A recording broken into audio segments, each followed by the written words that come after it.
Antonio Gates celebrates a touchdown. Getty Images Post columnist Steve Serby caught up with veteran Chargers tight end Antonio Gates for some Q. When you entered the league in 2003, what kind of career did you imagine for yourself? A. For one, I was a basketball player making that transition, so I didn't really expect to play. I thought that it's gonna be a process dealing with me, like taking a guy out of high school, learning the plays. I didn't surprise myself because I knew I had the ability to do it. You don't become successful without thinking you can get it done. It doesn't work that way.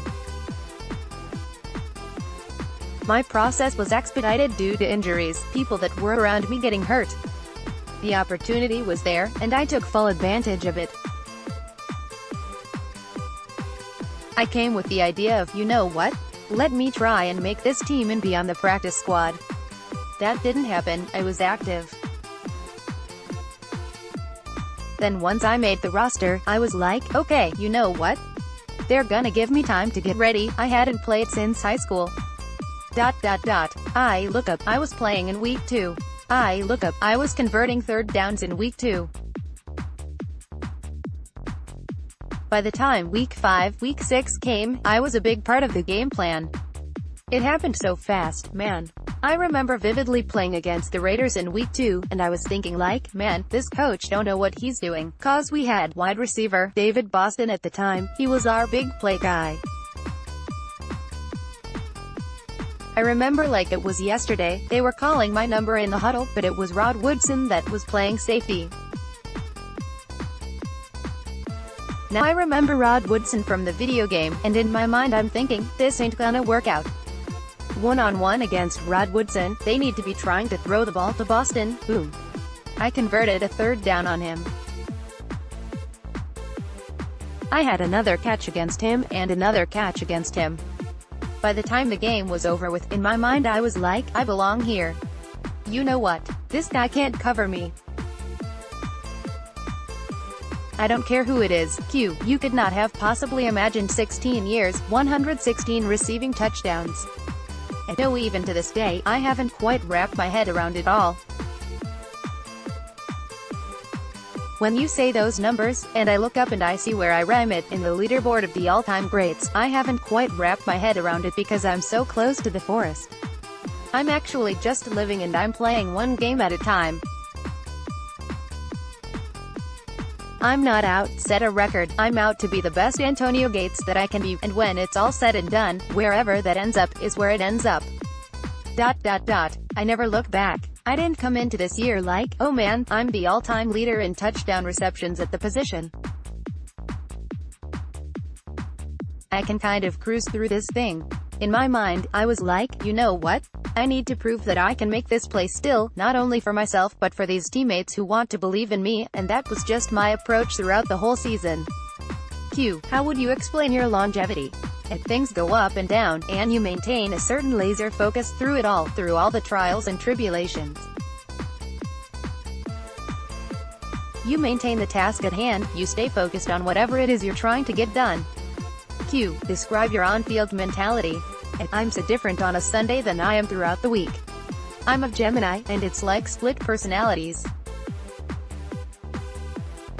Like in a game, I'm very competitive. I gotta win.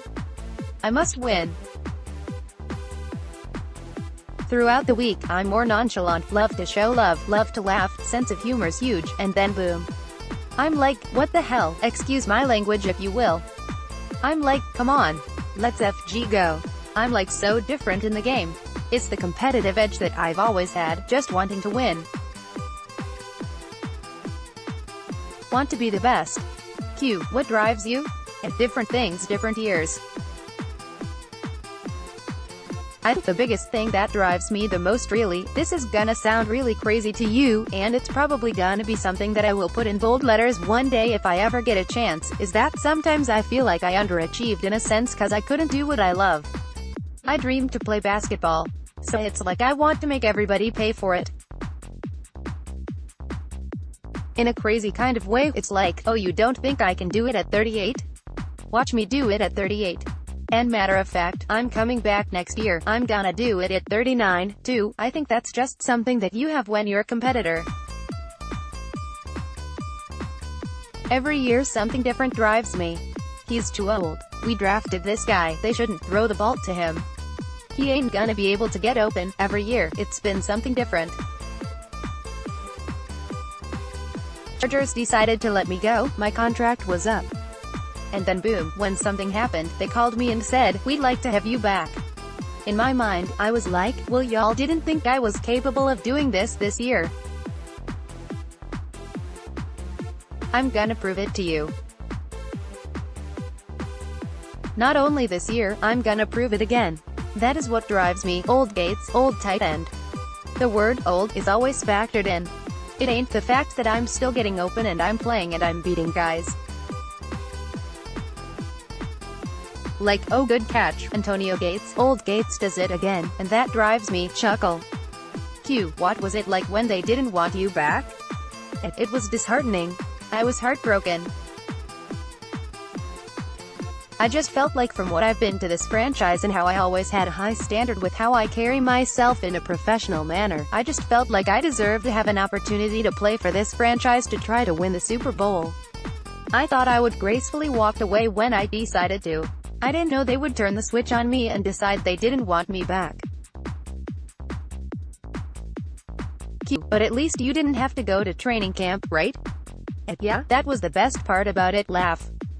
Q, what makes Philip Rivers Philip Rivers? You expect a quarterback to not have a certain fire to him, if you will, not be such a trash talker, but that's just a part of competition, which we do all the time. And I just think you're expecting a quarterback to carry himself in a different manner, based on the ones you've seen, the Peyton Mannings of the world. At the end of the day, that's just his personality. Q, describe Coach Anthony Lynn. Very detailed, unbelievable leader. He understands how to lead, how to communicate, how to get things across. And not only that, he's played this game, so he understands how to relate. I think sometimes the problem with head coaches is that they use this thing saying you're too young to know it all. Sometimes you can be too old to know it all, too. And I think he's been able to adapt from his playing days, to the new generation, to making it all mesh. To understand that it's about balancing. You don't need to go as hard, but yet you need enough. Antonio Gates and Philip Rivers. APQ, who is a defensive back in NFL history you would like to test your skills against? Someone like Deion Sanders would probably be on the list. I'm pretty sure anybody wants to go against the best.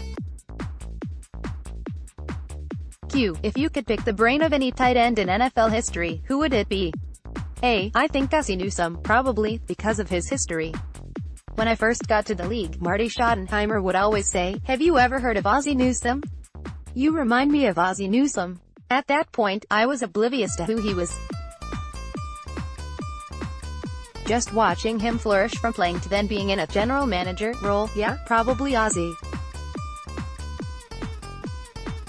Q, what is your most devastating defeat? The 2006 playoffs, when you were 14-2? That's when the Patriots came to Qualcomm Stadium in San Diego, I think, if I'm not mistaken. The second round, when the Patriots scored 11 points in the final 4:36 to rally for a 24-21 win. Q, describe the AFC Championship loss in New England following the 2007 season. LT, LaDainian Tomlinson, was hurt. I had a dislocated toe. Philip had a torn MCL. A whole bunch of guys were hurt. I just remember it was a big deal cause LT. Me, sat on the sideline with the jacket. Q, what is your best football moment? The individual one was last year against Miami, when I became the all-time tight end leader in touchdowns. To stand on the top of the totem pole in anything you do, I was like, wow. I've caught more touchdowns than any tight end that ever played this game. I embraced it, and I was like, great. But I was like, who we got next week? I think that's one thing about me, I'm never too high on things that I do. Once it's all over with, I start all over again.